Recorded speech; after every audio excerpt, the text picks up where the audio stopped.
The Secret of Whitewood Manor, The Legend of Cursed Souls. On the eastern coast of the United States, deep in the woods of Maine, stood Whitewood Manor.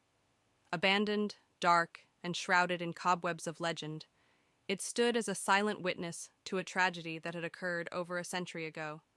Those who entered either disappeared or returned broken, with empty eyes and half-forgotten words on their lips. Young journalist Alice was assigned by her editor to write about local myths. She decided to take the risk and spend the night in the manor. At first it seemed like an adventure, but she had no idea how deep and terrifying this journey would become. The first encounter, Mr. Willington. At the entrance to the house, Alice encountered an unexpected guest, an elderly man with a cane, dressed in an old-fashioned suit. He stood on the steps as if he had been waiting for her. "Are you Alice, the journalist?" he asked, smiling crookedly. "You shouldn't go in there, but if you've made up your mind, remember, the house has a soul of its own, and it doesn't like uninvited guests." "Who are you?" Alice asked, but the man vanished without a trace, as if he had never been there. It seemed that this man knew more than he was willing to say. Children in the walls. As Alice stepped into the manor, she was greeted by an oppressive silence.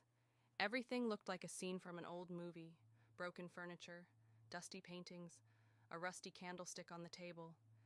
But as she explored, she heard a faint whisper coming from the walls.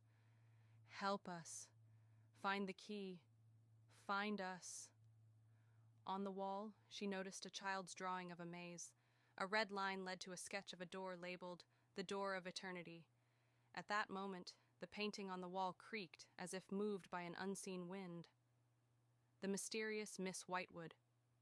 Climbing to the second floor, Alice heard footsteps. At the end of a long hallway stood a woman of middle age, dressed in a black dress reminiscent of 19th century fashion. Her face was pale, and her eyes were hollow, as if devoid of a soul. "You're searching for the truth," the woman said, "but not all truths are worth knowing. I was the last mistress of this house. Those who tried to uncover its secret became a part of it."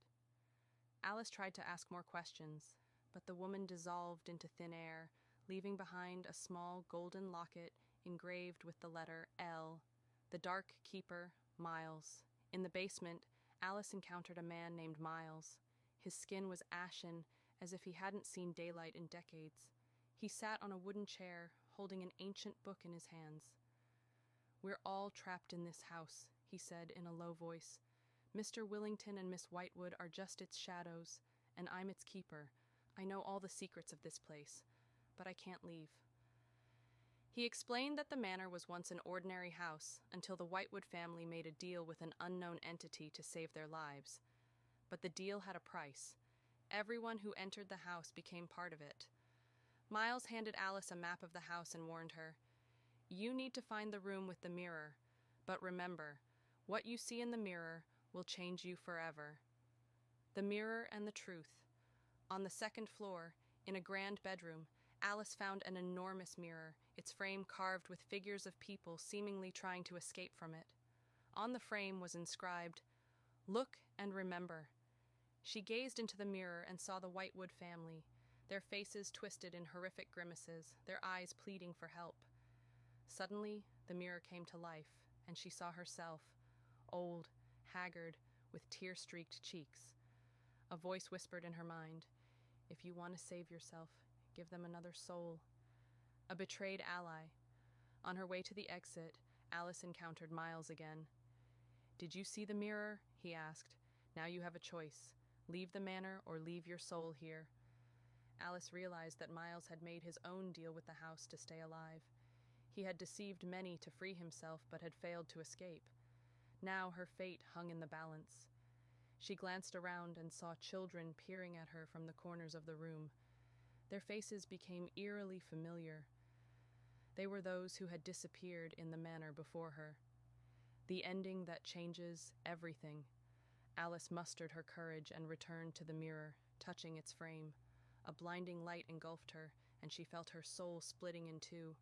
When she opened her eyes, she saw herself in the mirror, but her body remained in the room, waiting for the next victim. Another journalist lured by the house.